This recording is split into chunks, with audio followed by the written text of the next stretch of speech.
हमारे जिमी नवाज़ हाँ खत्म थी है तमाम इस सकोता हर तरफ खल के खुदा ये रशा है लकी मान जो हुजूम है लकी करोड़े मान जो हुजूम आता इस सकोता जिला नजर करो और माने अल्लाह पाक की मेहरबान अजब पेरे जुमे वहाँ के ॿियो जुमो आहे मौसम तमामु सुठी रही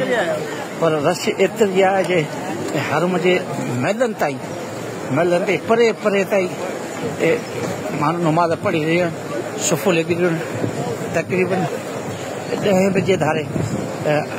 हरम जे ॿाहिरि मोकल दरवाज़ा बंदि करे छॾियूं माण्हुनि वजह में काज में सभिनी कंहिं महिल गर्मी त कंहिं महिल छांव थियो ढोलारी मौसम हुई पर रब पाक जी महिरबानी हुई अल्लाह पाक असांखे ॿियो जुमो रमज़ान शरीफ़ हज़ारों महीनो उन में नवाज़ नसीब की असां दुआ कयूं रब पाक अल्लाह पाक हर मुस्लमान खे अहिड़ियूं सादतूं हजो मुनासिब रोज़ी बरकत जिन बि दोस्तनि मिटनि माइटनि अज़ीज़नि खारनि दुआ जी अल्लाह चयो अल्लाह पाक उन्हनि दुआऊं उन्हनि जूं हाजतूं क़बूल फरमाए कोशिशि कई आहे त सभिनी जा नाला वठी दुआऊं घुरां सभिनी सलाम अर्ज़ु करियां रब पाक सिंध ख़ुशहाल रहे सिंधी तलीम खे ख़ुशहाल करे सिंधी उस्ताद खे ख़ुशहाल करे सिंध खे ख़ुशहाल करे असांजे मुल्क खे ख़ुशहाल करे आलिम इस्लाम को ख़ुशहाल करे सिंधी न्याणी प्रिया कुमारी खे आज़ादु कराए फल सिंधी मुस्लमानी खे अहमद उनजी इज़्ज़त माल जान जी हिफ़ाज़त फरमाए आलिम इस्लाम जो घर के रब पाक तव्हां ते असां सभिनी ते राज़ी रहे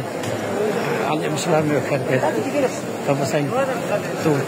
हर मुसलमान के परेशानी को बचाए हर मुसलमान के वही पढ़ान रखे करे ये पुलिस वारा थे पे मान की खिदमत रमज़ान असां वटि वॾी पुलिस वारा नचूं था उस्ताद खे इहो फ़र्क़ु आहे मक्के पाक हरम शरीफ खलील इब्राहिम रोड आहे शारा खलील इब्राहिम रोड आहे ये तो मंदिर किसी वालेकुम अस्सलाम